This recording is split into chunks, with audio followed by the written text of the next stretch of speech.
brief but refreshing tea break. I hope you managed to visit some of the kiosks at least. We have two more, we have another, in fact, another longer high tea later in the evening. So I'm sure you will be able to visit the kiosks and interact with the kiosk personnel and representatives then as well. But right now we need to get on with the business of the day. I request all of you to please come back and start settling down. We're about to start the first technical session of the event. Is Indian industry ready for achieving export goals? That is the first technical session of India Defence Conclave 2022. The moderator for this session is Brigadier S.K. Chatterji, retired, the editor of BharatShakti.in. Brigadier Chatterji, I request you to please come up on stage while I announce and introduce your other panelists one by one.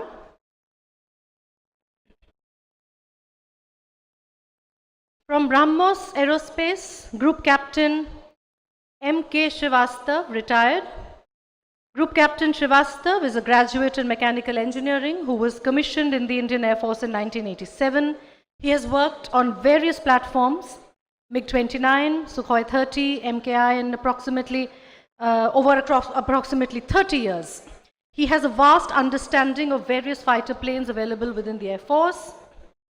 He has been working with Brahmos Aerospace for about 10 years. He has been instrumental in the integration of Brahmos missile on the Sukhoi 30 MKI aircraft. Under his able leadership, Brahmos missile was successfully flight tested from the Sukhoi 30 MKI aircraft. Group Captain M.K. Srivastava, thank you very much. Welcome to the panel. I call upon Rear Admiral Sanjay Misra, retired, Vice President of Solar Group. His core competencies include tactics and warfare, maritime security, threat assessment and analysis, net assessment, international relations, operational arts, strategic management, organizational behavior, supply chain management, and financial management. He has project management experience of various infrastructure-related and business development-related projects, including transfer of technology, risk analysis, and risk mitigation. Rear Admiral Misra, thank you very much for joining us on this panel. May I now call upon Shri Deepak Gupta, Executive Director, Gun Carriage Factory, Jabalpur, which is a unit of Advanced Weapons and Equipment India Limited. Advanced Weapons and Equipment India Limited, or the AWEIL, is a newly formed defense public sector unit carved out of the erstwhile Ordnance Factory Board on the 1st of October 2021.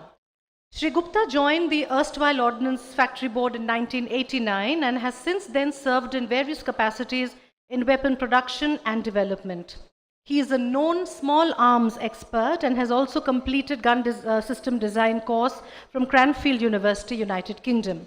He was also involved in the successful completion of confidence firing and induction of Dhanush gun system in the Indian Army. Thank you, Mr. Gupta, for taking out the time to join us on the panel. Our next panelist is Mr. Arun T. Ramchandani, Executive Vice President and Head, Larsen & Toubro Defense, Larsen & Toubro Limited. Mr. Ramchandani is a recognized technology professional and defense industry specialist. He has worked extensively on the design and development of critical equipment and new products for the defense and aerospace business segment with specific expertise in systems engineering and multidisciplinary systems design and simulations. Mr. Ramchandani, thank you very much for joining us on the panel and for taking out the time. And our final panelist is Mr. Ashok Atluri, Chairman and Managing Director, Zen Technologies Limited. Mr. Atluri co-founded Zen in 1993. Zen has been designing, developing, and manufacturing high-end training simulators for the past 2 decades. Almost 100% of the technology used in the land simulators has been developed in-house. He is an active angel investor. He has invested in about 10 companies till now. Mr. Atluri firmly believes that we need much more than Make in India. He advocates design, develop, and Make in India.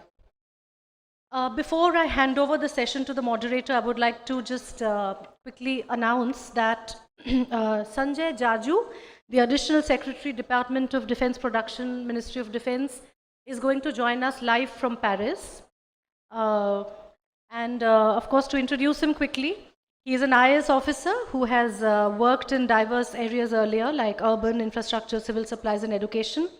And he has been an ardent advocate of information technology for development and governance. He is busy in an event in Paris, but during the course of the session, he will be joining us live. So, Brigadier Chatterji, I will be interrupting the session then, and we will hear his remarks. But for now, I hand over the session to you. Can we have a round of applause, please, before we start the session? For our panelists and moderator, thank you very much. Brigadier Chatterji, over to you.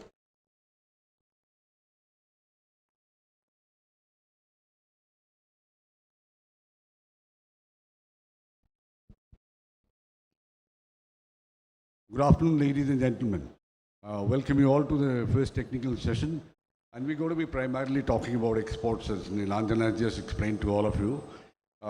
Like she's also put it across that in between we'll have Mr. Jaju coming up.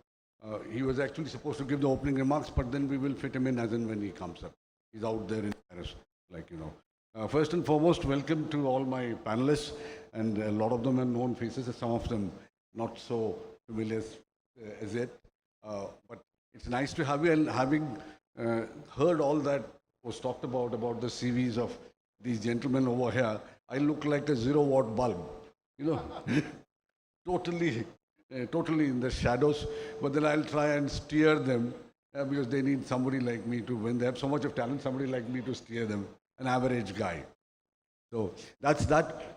Let's get on with the preliminaries first, and by then I guess Mr. Jaju will be joining us. I will request the panelists one by one to kindly give us a little bit about, of course, your appointment, your company, your product range, and your any export endeavors that you've done so far, or you have something in the pipeline which you might export. Some of you may not have exported. Shall we start from the extreme left?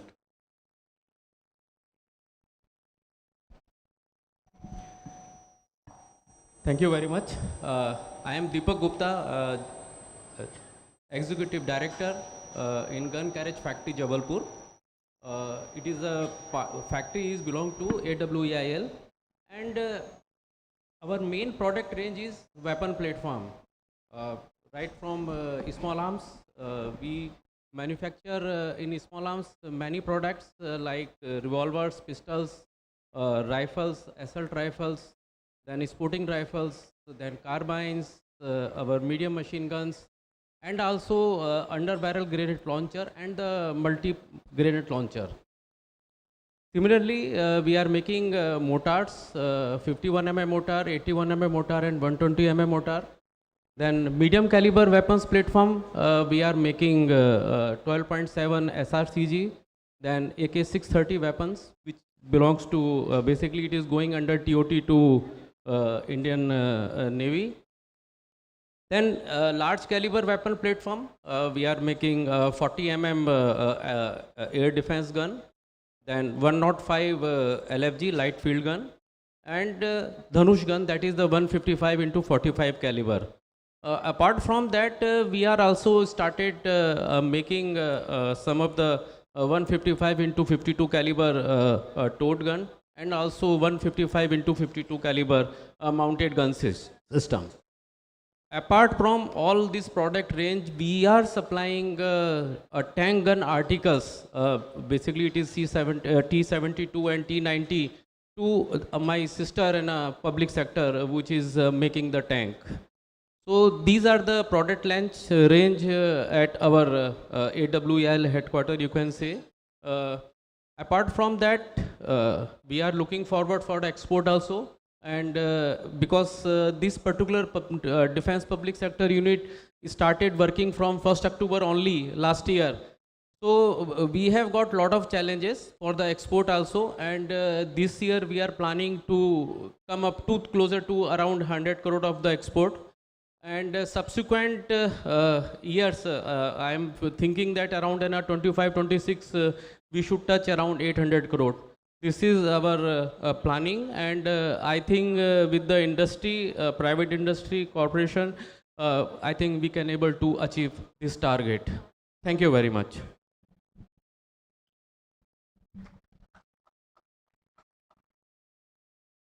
I'll just request my panelists to keep it short and just maybe about 2 minutes, 3 minutes or so that we can get into the major issues also.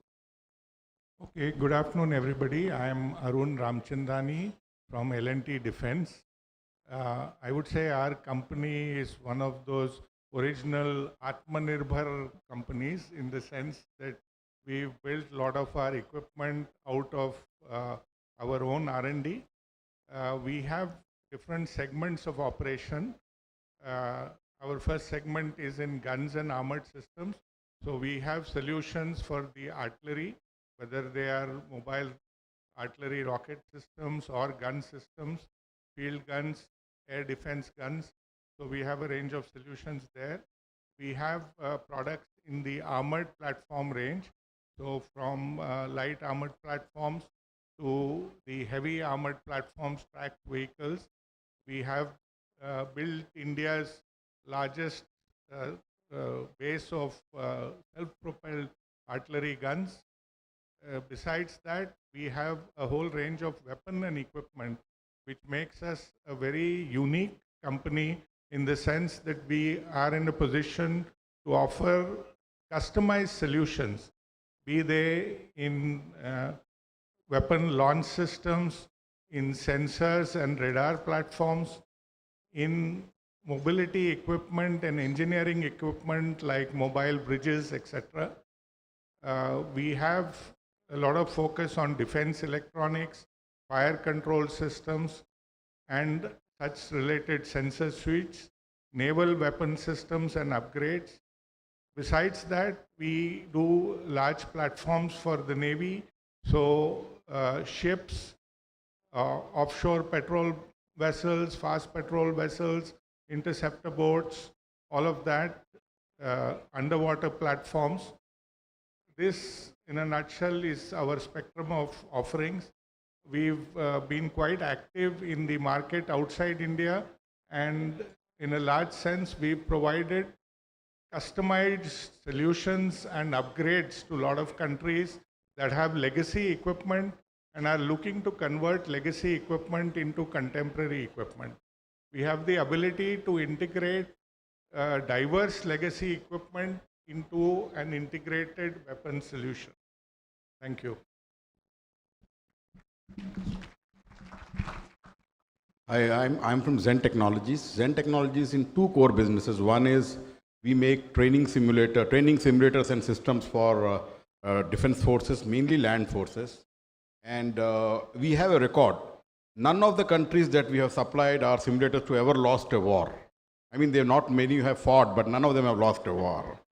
So the second point is that when we have gone with these solutions to our the customers, and we have said we give complete combat training centers. When we give the complete combat training centers, they have really liked the concept, because from beginning soldier onwards all the way up to war gaming, everything can be done in combat training center. So the point here is that when we gave this solution to one of our customers, actually they came up with a very innovative solution where they said that, Ashok, the spare time that we have on the combat training center, we want to lease it out to our internal other forces, which they did with their police forces and all. And then they are now making it a center of excellence for the regional area. The other regional countries are also coming and training. So a model in which they had actually spent money has become a money earning model for them. So this is one of the innovative things, that if you collaborate with Zen, you can create regional centers of excellence for training and simulation. That is the one core area that we have. The second one is counter drone systems that we are making, and this is again completely homegrown technology. When I say it is homegrown technology, it is not a facetious statement. We have about 112 global patents filed in core technology areas. So it's not a small claim. So in the area of counter drone systems, we have the completely indigenized detection system. We have a completely indigenized jammer system and radar system. We still buy the electronic optics, the camera, from another Indian company, but this is completely Indian system that you can rely on to protect your borders against the asymmetric warfare that's being done through drones by other countries. These are two things. We have other products like something called, we call something called a shoot edge. That's a corner shot system that can be used in special operations, but that's one different system. So altogether, these are the three areas that Zen has been doing, and we have been in this area for 3 decades without even one unsatisfied customer or a delay in any delivery. Thank you so much.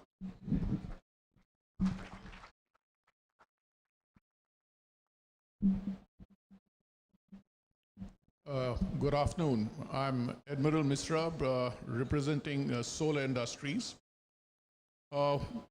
We are not too big a firm, but we are the largest exporters of explosives, not only in the country, but I think the world over. So just to give an example, we are exporting 300 metric tons of high explosives to various countries. That includes countries in Europe, America, and yes, Africa. We are also the largest manufacturer and exporter of industrial explosives, exporting to around 65 countries spread over 4 continents. Of late, we've got into drones, loiter munition. We are looking at developing long-range multi-launcher rocket systems, tactical ballistic missiles, and anti-tank missiles. We are also exporting certain rocket systems to friendly foreign countries. We are the only company in the private sector that's got into making complete munition. And that munition is also being exported to quite a few countries. Thank you.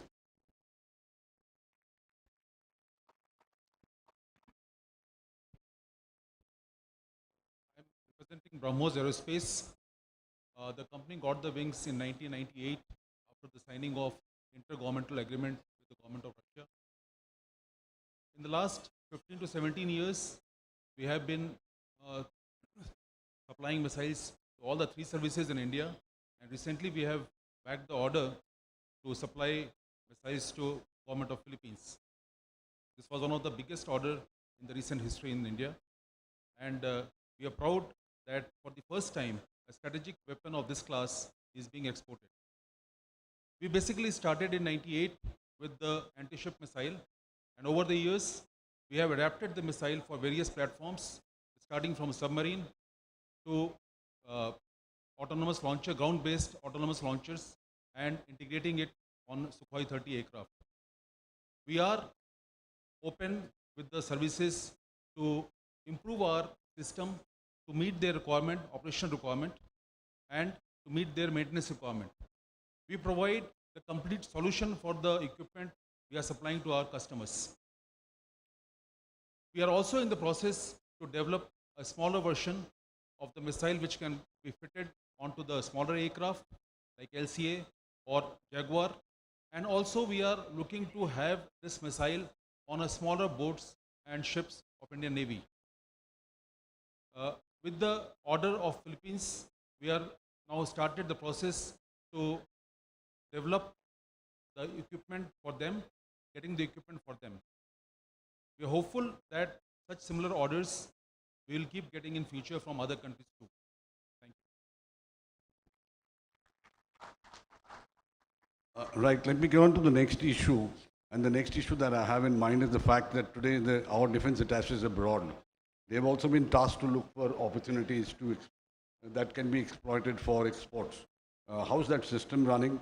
And secondly, you have the export promotion cell in the Ministry of Defense, which is giving you notifications now and then, and whenever it occurs perhaps, about any export opportunities available. How is this working? How's your experience about it? Can we start with you? You know, first of all, there is a sea change. I mean, the JD Patil made a comment that we were not allowed to export earlier, but there is a sea change where now we are being questioned why we are not exporting. So there is a huge change, and everything is directed towards exporting. We get huge support from defense attaches. We get support from ambassadors. But in addition, what I would like to say one thing, you know, as you are saying, we are getting intimations of this tender has come up there, this requirement has come up there, this RFP has been floated. But what ideally we should be doing is, we should be the cause of the RFP. We should have been working with the local army there, tied up with someone, and we should have created that demand. Because generally, our rule is, if there is a RFP, don't quote for it. Simple. Because somebody else has worked for it, either tailor-made for their requirements, who has found out the real requirements of the the end user. So our thing is that the industry should collaborate with the embassies there, tie up with some local strong partner, and then work with the army there to create new requirements which we can fulfill very, very successfully. But again, there is a siege, and once everything is, all the desires are fulfilled, you get more desire. So this is one of those wishes, yeah. Right, can I have your comments, Sola? Let me just interject for a second. In order to cover more, let's say, scope, I will not be putting the same question to everybody. So I will limit it to, let's say, 1, 2 or 3 people.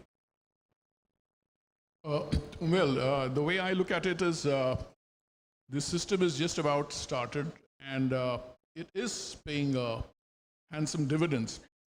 The only thing that I look at is that our focus has to be right. Even in lasers, we talk about spatial and spectral coherence. So there is a need to have that spatial and spectral coherence in the markets that we are actually addressing. Just to give a clue, in the morning session, we had India and Indian Ocean.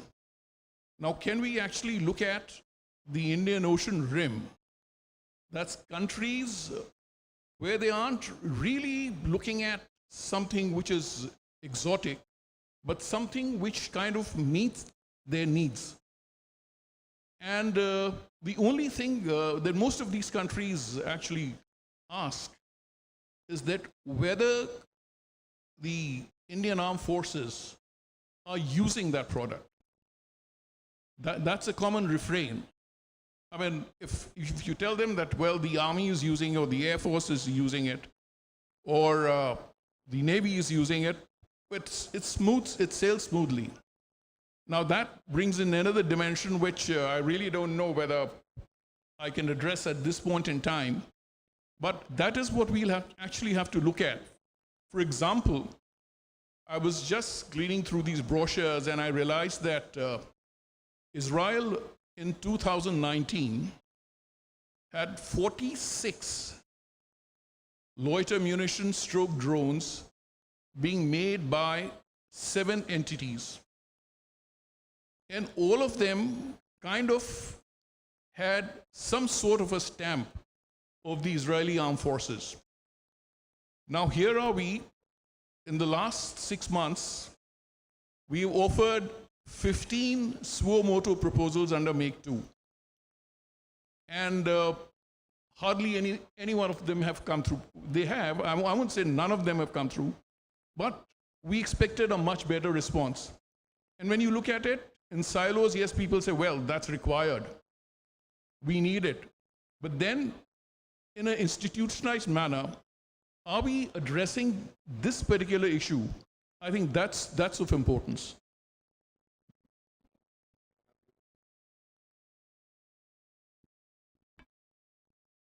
My opinion is that selling a product outside the country, it needs a lot of perseverance, support from almost all the government agencies, and a very active role by our representatives in that country.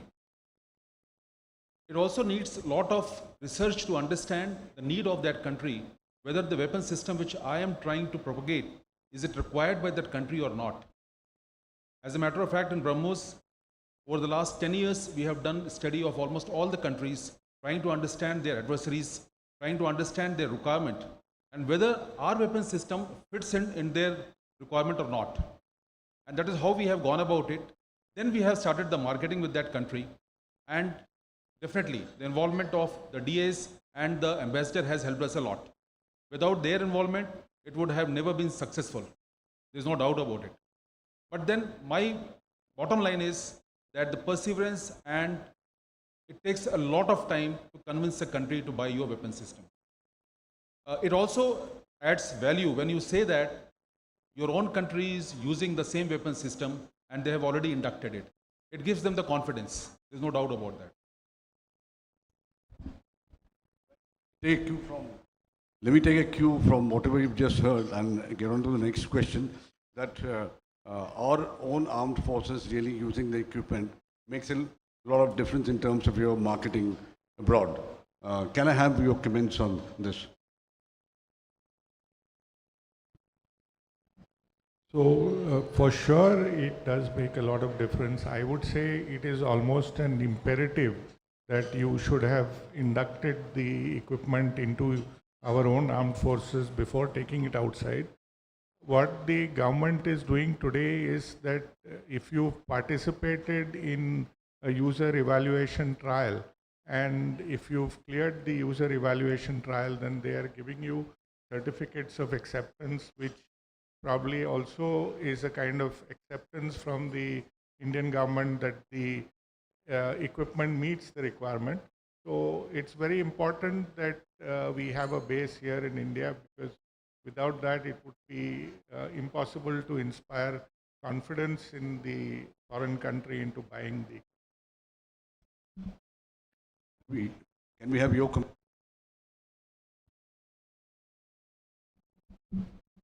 Yeah, definitely, because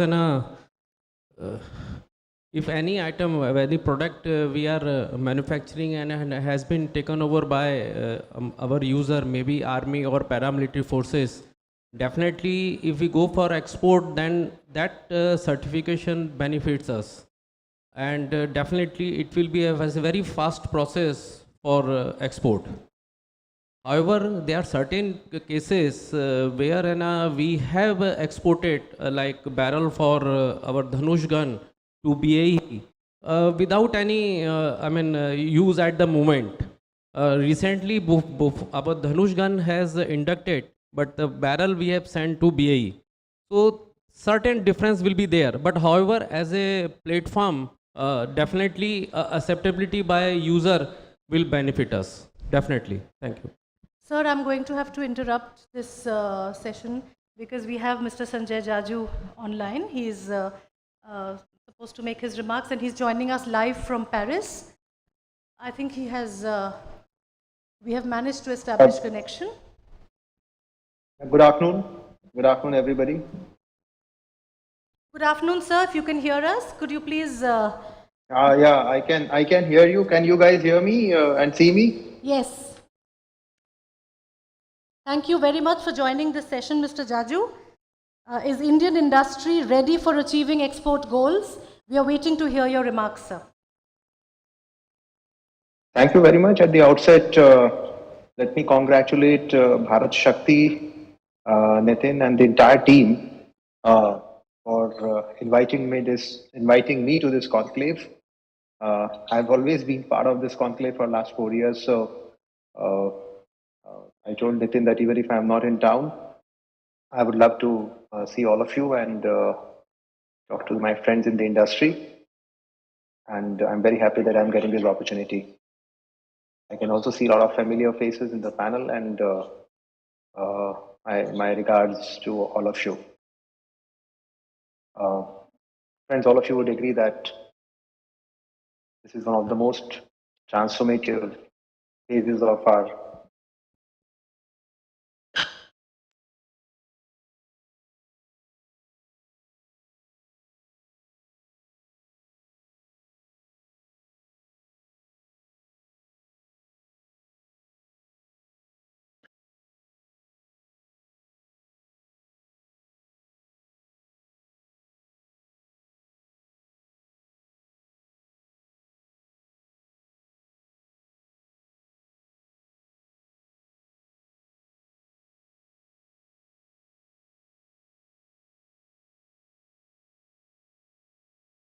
Am I audible? Did I lose some contact?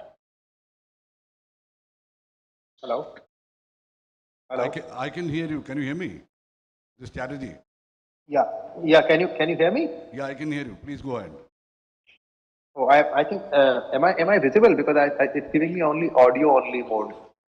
So we can't see you, but we can hear you. So you can carry on with your comments. And I think the There seems to be a network issue here. We are trying, sir. But you can continue speaking. So, as I mentioned, this is one of the most transformative phases for our defense manufacturing ecosystem. A lot of activities happening in terms of bringing the industry to the forefront. And a very good part of it is that now we're getting a robust mix of public and the private sector, which has joined hands to not just manufacture defense equipment, but also design and develop such equipment. A lot of policy measures have been taken, and all this has significantly contributed to our exports from a paltry 1,500 crores to 13,000 crores of record export turnover last year. All this goes to show that our industry, if given the opportunities, is next to none and can design and develop world-class systems. Important thing in this development is that this entire effort is not led by somebody trying to get an export order under offsets, etc. It is all coming in from the value for money which is being provided by our industry, and they're becoming part of the global supply chains. An important aspect of this entire development is the platform export that has started to pick up from our country, and it's here that many of our recent entrants, including the startups, have now started to play an important role, not just in exporting parts and components, but exporting major platforms and equipment. So I keep saying that this is one of the apical moment in defense production ecosystem, and I think there is a growing understanding amongst the users as well that going forward, the right route to self-reliance would actually come to us if we have a strong industry backing our armed forces in their modernization and augmentation.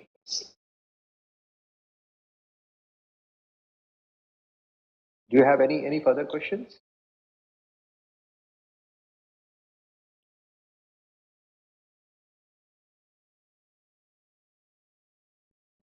If you want, if you can answer questions, I'll just ask the audience for any questions that they have.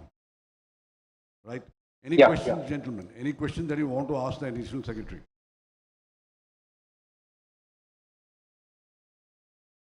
Even the panelists, should you want to ask him a question, please go ahead.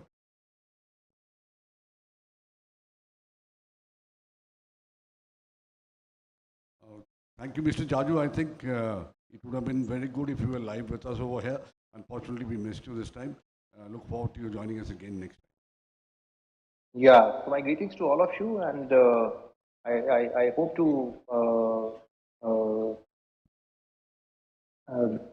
see all of us, contributing towards the effort that are currently on to create a defense manufacturing and designing ecosystem. One important aspect that I wanted to highlight is the industry-led design and development efforts that have been kick-started in our country, especially with the announcement made by the Honorable Finance Minister during the budget this year. And good part of it is that many such efforts are now culminating to our Make One, Make Two, and IDEX initiative. And hopefully in future, we'll also be having the models of forging special purpose vehicles, which can include both the public and the private sector, so that the efficiencies of the private sector, the market led efficiencies of the private sector, and the infrastructure of the public sector can be leveraged to design and develop systems which could be used by our armed forces. So all this goes to show that our industry has come of age. I can see the names of many players on the screen itself, and many such names I'm absolutely sure are going to be future defense unicorns for our nation. Once again, my greetings to Bharat Shakti, Nitin, and his entire team for inviting me to this conclave. Hope to see you guys again. Thank you very much. Thank you so much, Mr. Jaju. Thank you very much, Mr. Jaju, for taking out the time to speak to us from Paris. Let's continue the session. Begin with that. Right, gentlemen, let's go on from wherever we left. And I really haven't got much time. But there's an issue that came up with him. He was talking about design development. And I'll talk about the bigger scope of it. Well, technology is going to decide whether we're going to be able to export when we are competing with global players. So how are you really developing your technology? Are you dependent on TOT? Have you had any sort of a partnership, let's say, with our institutions of excellence? Maybe some of you may have already done. Let's start with you, Mr. Deepak. Definitely regarding technology, if you are talking, there are certain technology which are not available in country as on date also. If we talk about artillery gun system where our electronics parts are available, only few parts are we are able to get from indigenous source, but rest are imported one only. So that is the area which we have to look into, so that we can able to develop the technology in India itself, so that foreign exchange reduction, the utilization of foreign exchange reduction can be take place. Thank you.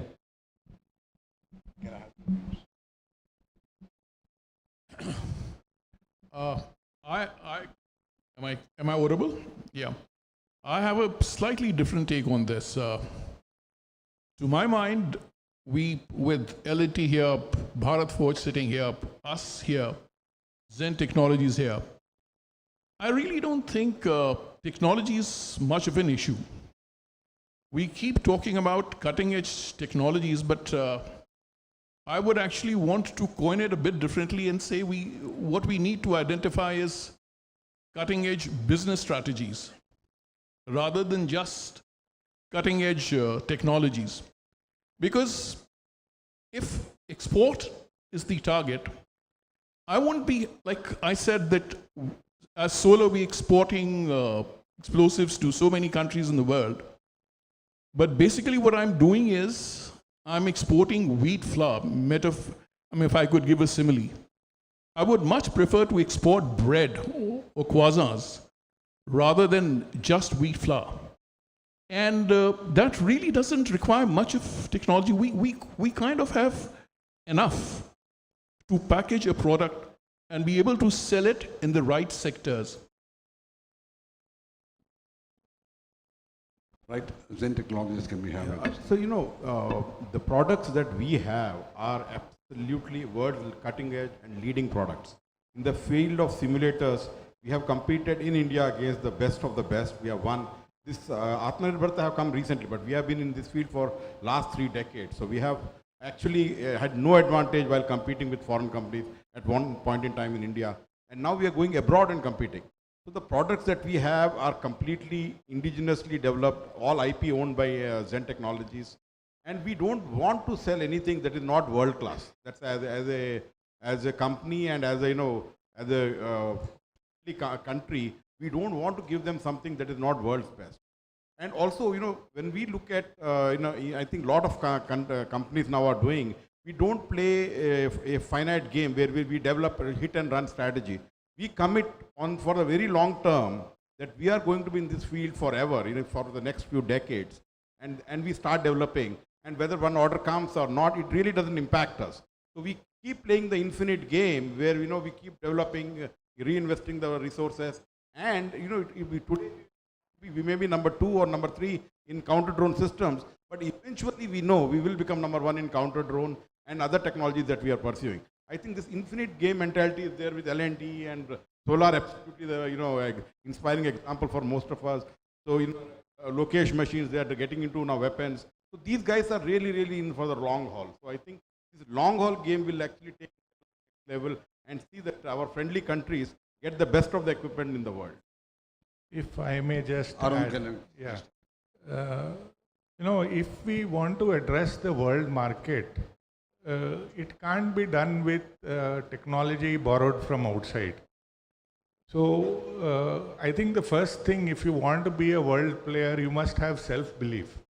And without that, there is no way that you can really penetrate an international market. So if you look at India where it is today, we have about the largest scientific base of human resources, infrastructure.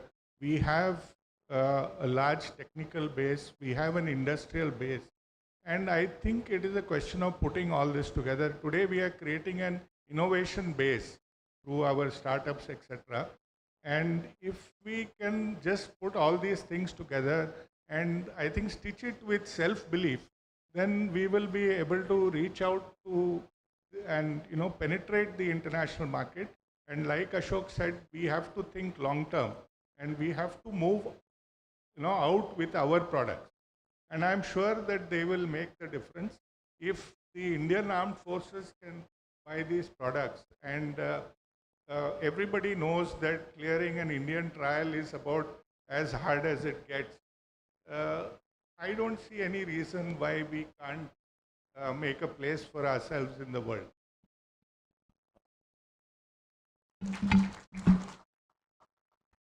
Right, I don't have much time and I would like to through the house open also for questions from the audience. So my one last question, and I need an answer from all of you on this question, so kindly keep it very brief. What else do you expect the government to do for you in order to make possible that export target which the government has laid down for you as an industry? Can we start with you, Mr. Deepak? As on date, if you see, government has opened up fully. Even though we are a defense public sector unit, now government is telling there is no restriction from their side. You just go for export of your products and market accordingly. I mean, there is no limit, no limit. So that is the way of now government. And I think private industry definitely, there is no issue at all. But even for my defense public sector unit, there is complete clearance from government side. I will say we need a few enablers, and let me talk about all of them. The number one, what we talked about was, exporting products which are already inducted in India. We need to push more and more induction of domestic products in India, which will then be an enabler for us to export. That's number one. Number two is on proactive marketing.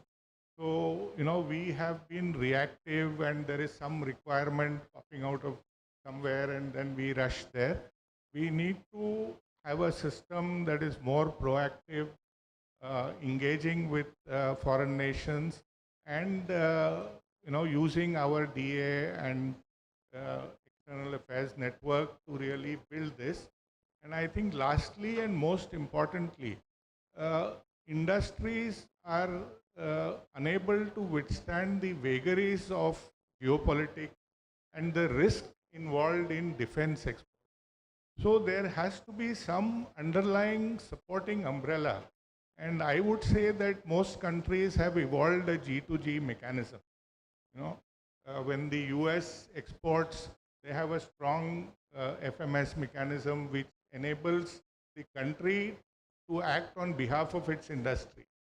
And we need something like that. In a world where tomorrow anybody can get sanctioned.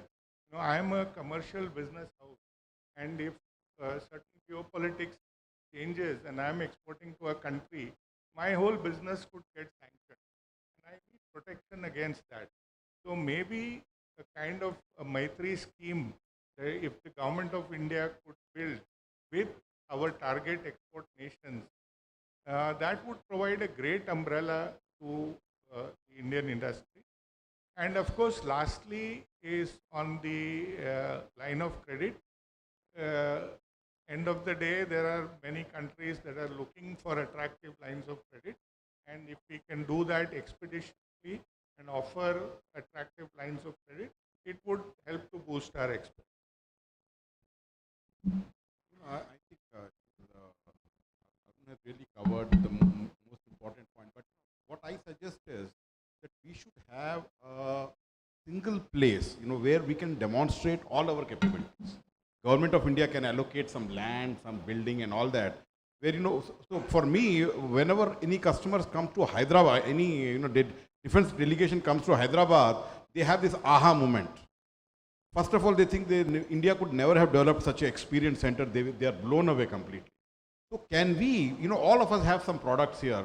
Can we create a common space along with the help of the government where, when friends are coming, their defense delegations are coming, they should not be traveling around the whole country and seeing various things. Especially, if, I can understand if it's a sea port related, then it is different. But land-based drones, anti-drone systems, all this can be, consolidated and shown at one place so that all their needs can be addressed with that singular exposure to that area.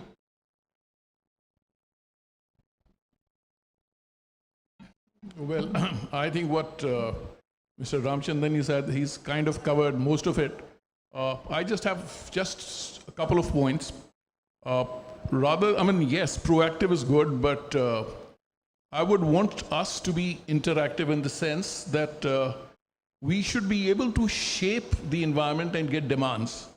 Now for that, as of now, the mechanism is that our DAs are there.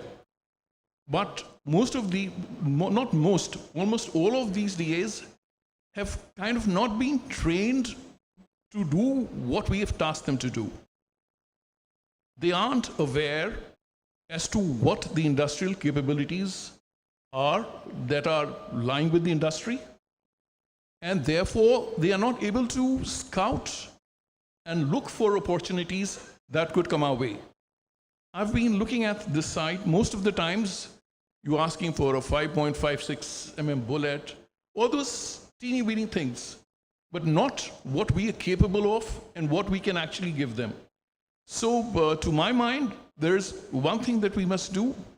The DAs, I know for sure because I was on the other side some time ago. They go for a Bharat Darshan, but before a DA is actually appointed as a DA, if probably a month or two as a training capsule, where he's kind of trained to understand what is it that he actually needs to look at. So that was one point. The other point is I would just make a statement, and I would prefer to leave it unsaid, is that the Kalashnikovs were finding their way into India without any government approval. But the fact remains, somebody was paying for it and somebody was selling it. So the industry, if it can be given a free hand, so long it's not jeopardizing our core interests, I think the export could be better served. It's a rather disruptive suggestion, but if probably we could look at that.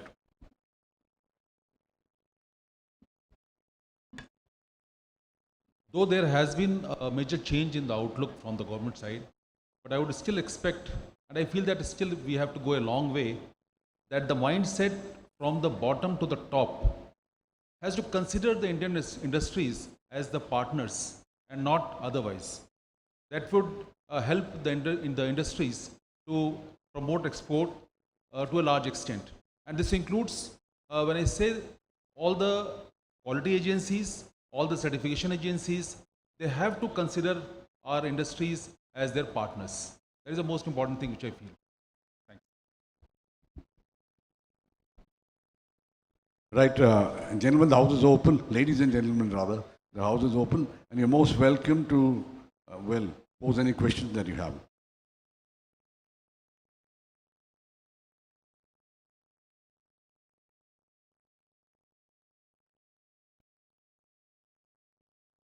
Yeah, please.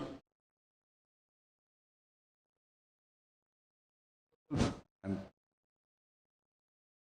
give a mic.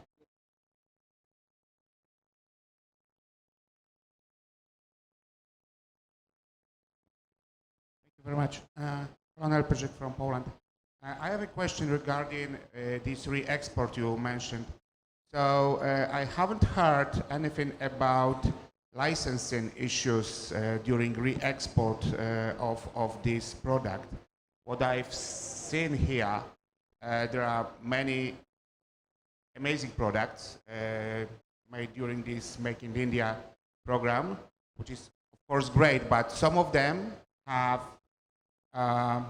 details not really made here in India, and they must be licensed. So, did you could you please elaborate on this issue, licensing part of the items not made in India? Thank you.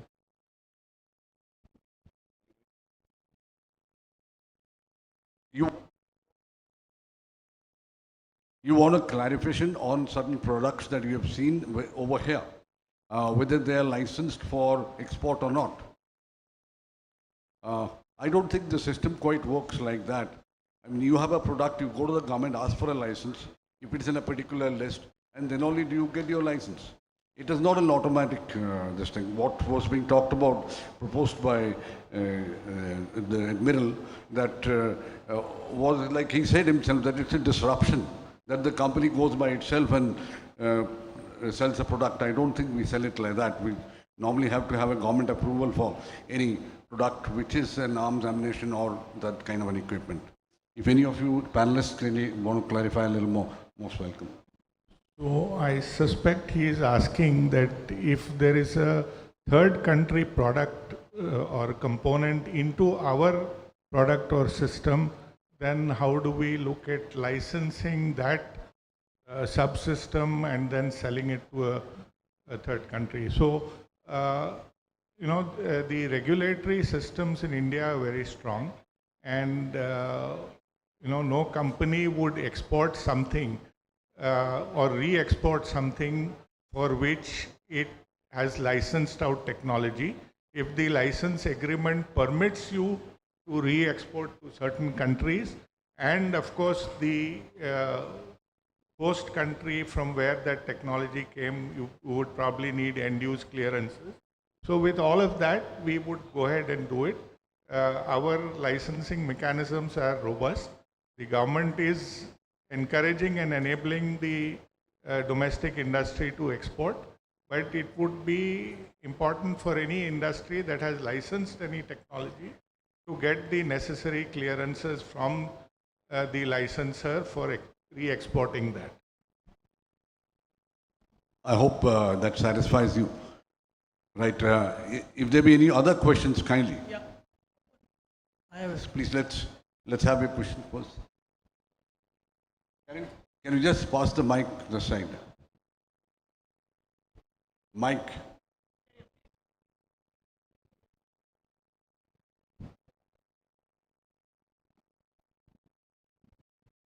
Hello. My question is regarding when you do export, and especially the product export from India to the rest of the world, definitely need some kind of a qualification and certification to be met of the international standards. It doesn't mean the international standards are any higher or lower, but they may be different standards.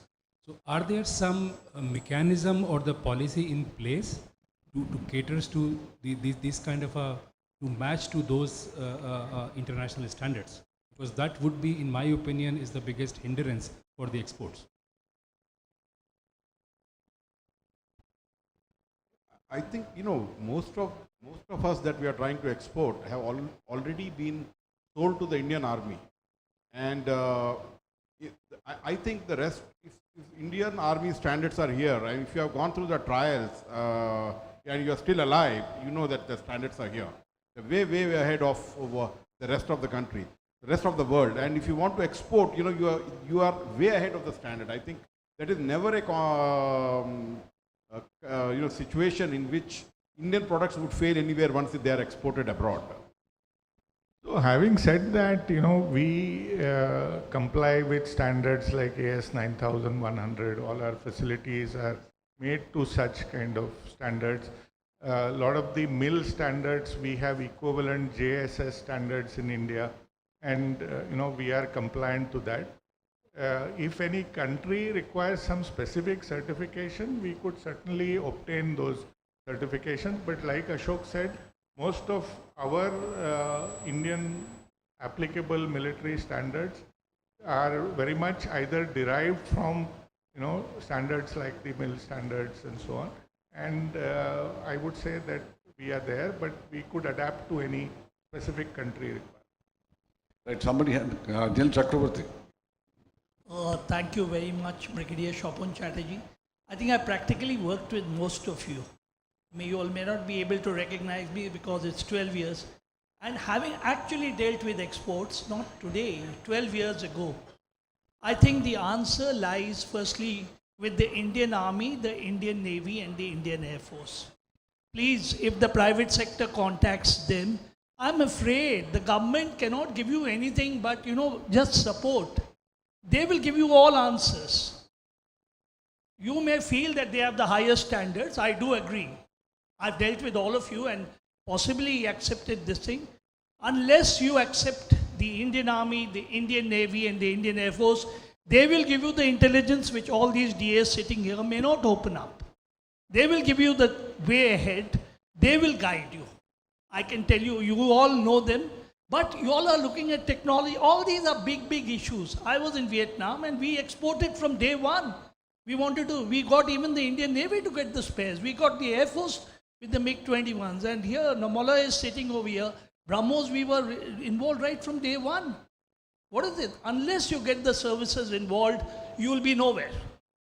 If the United States is the biggest exporter, it's because the US Navy, all the five services are actively involved. Industry cannot walk its own. Lockheed Martin cannot walk its own, or you cannot. You are nowhere. You're just, our government, the additional secretary can give a lecture from Paris. That's all.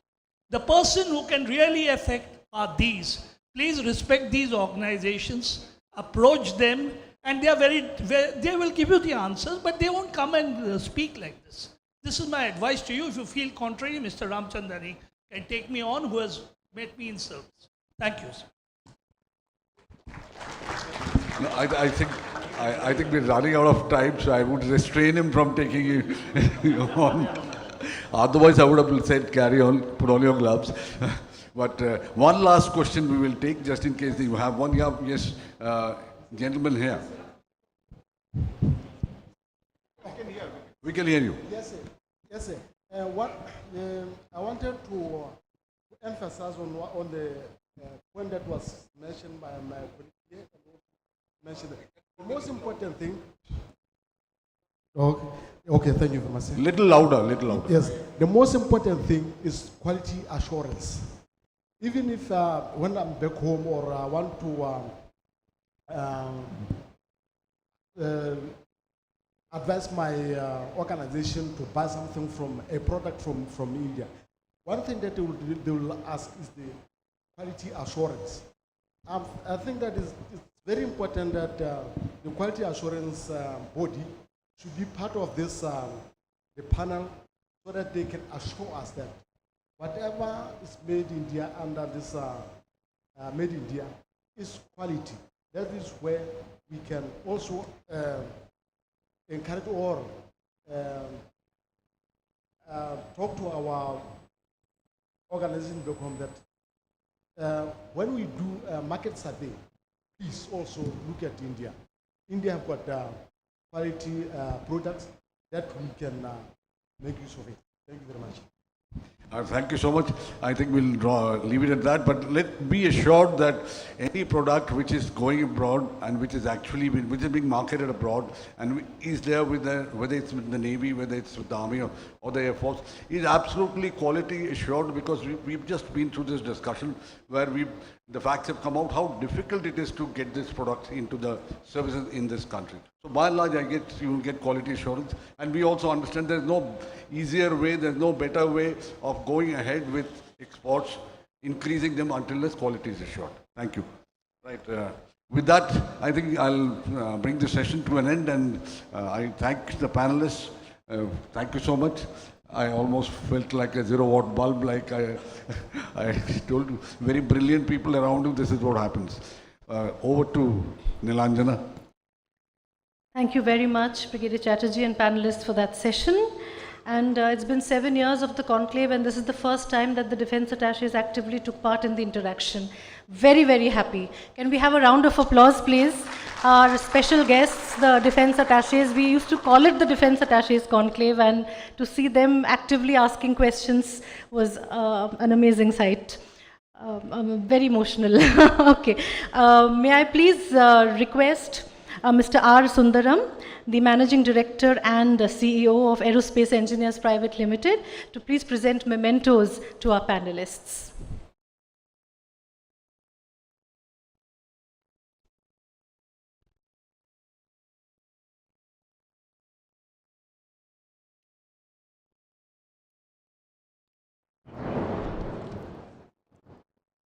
Seems the weather is turning. We'll have to see what we do about dinner, because we had organized dinner on the lawn.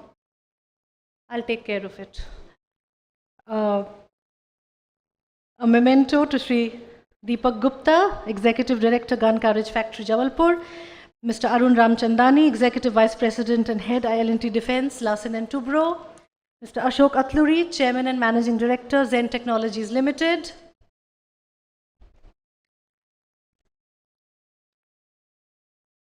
Rear Admiral Sanjay Misra, Senior Vice President, Solar Group. And Group Captain M.K. Srivastava of Brahmos. Thank you very much. No, the moderator is a part of us. He doesn't get a memento, no. So could we please get together for a group photograph?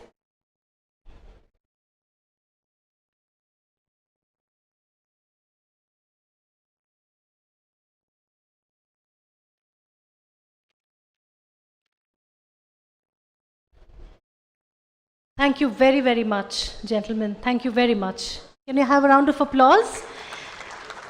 I request my colleague Jaya to quickly change the panelist and the speaker names along with Purnima. And without much ado, I'm going to introduce the second technical session, introduce the chairperson of the session, the moderator of the session, and the panelists, and we'll continue. The second technical session is focusing on what the entire nation is pursuing today, the Prime Minister's vision of the route the country should take, Atmanirbharta, or self-reliance. This session will get into the prospects and challenges that Atmanirbharta imposes. The chairperson of the session is Lieutenant General V.G. Khandare, Principal Advisor, Ministry of Defence. He retired from active military service on the 31st of January 2018. He was the military advisor to the National Security Council Secretariat at the secretary level from 2018 to 2021. And while in service, he served as both Director General of the Defence Intelligence Agency and the Deputy Chief of the Integrated Defence Staff for Intelligence. Sir, thank you very much for coming up and joining us on the panel. I believe it's over there, sir. It's my pleasure and honor to introduce the moderator of this session, Sri Rajinder Singh Bhatia, President and CEO, Defence and Aerospace, Bharat Forge Limited. Under him, Bharat Forge has forged partnerships and collaborated with major defence and aerospace OEMs of the world. I thank you very much for agreeing to moderate the session. Thank you very much, sir. And now I will introduce our panelists one by one. Dr. S.K. Sundararaman, MD, Shiva Texan Limited. Dr. Sundararaman, or Dr. Ram as we call him, is a well-known personality in the field of textiles and also in education. He is the Managing Director of Shiva Texan Limited. It is a multifaceted textile company which manufactures a range of high-tech textile products for both common use as well as for specialized industries like defense, healthcare, signage, etc. Next, I call upon Major General Anil Oberoi, retired, President Defense, SM Group of Companies. Besides having a thorough knowledge of ballistics, wide range of ammunition and artillery, infantry and tanks, General Oberoi has an in-depth knowledge of various types of weapons and ammunition, including precision ammunition and the latest developments across the world in weapons and weapon platforms and their use in various dimensions of warfare. I next call upon Mr. William L. Blair, Vice President and Chief Executive, India, Lockheed Martin. Mr. Blair joined Lockheed Martin as India as Chief Executive on the 1st of October 2019. He is responsible for leading and developing Lockheed Martin Corporation's strategy for India and serves as the executive representative for all Lockheed Martin programs, products, and services in the country. Our next panelist, Mr. Andalip Shadman, MD, Hensoldt Private Limited. A little bit about Hensoldt first. Formed in 2017, it is a German champion in the defense industry with a leading market position in Europe and global reach. Hensoldt specializes in radar, electronic warfare, avionics, and optronics. Mr. Shadman started his career with ADE, DRDO. Thereafter, he worked with Honeywell, and he was also with Airbus DS. He established the first one-of-its-kind defense-focused R&D center of foreign OEMs in India. He is the MD of Hensoldt since 2017. Hensoldt is currently focusing in building industrial collaborations to offer indigenous products and solutions to Indian customers. Our next panelist, Mr. Abhijit Ghorpade, General Manager, Marketing and Public Relations, Maharashtra Industrial Development Corporation, or MIDC, Government of Maharashtra. Mr. Ghorpade has served the state of Maharashtra for more than 20 years in various capacities. Currently, of course, like I said, he is GM Marketing and Public Relations. Thank you very much, all our panelists, the chairperson, and of course, the moderator for taking out the time to make it to this session. Can I have a round of applause for them, please? Clapping will also increase your own energy levels. I hand over the session to the moderator. Thank you.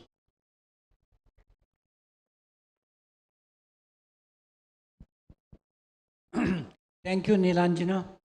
I think at the end of the last session, Nilanjana made a mention that moderator is part of us. So I'm very much a part of Bharat Shakti now, but I want my memento at the end of the session, please. So starting with this, chairperson for this session is a person who has seen all these changes while he was wearing a uniform, when he was in a capacity directing the policies, and now he is spearheading the initiative for the medium and the small industries in the country. Needless to say anything more about that, let's hear Chairperson General Khandare laying down the context for the session today. Sir, over to you.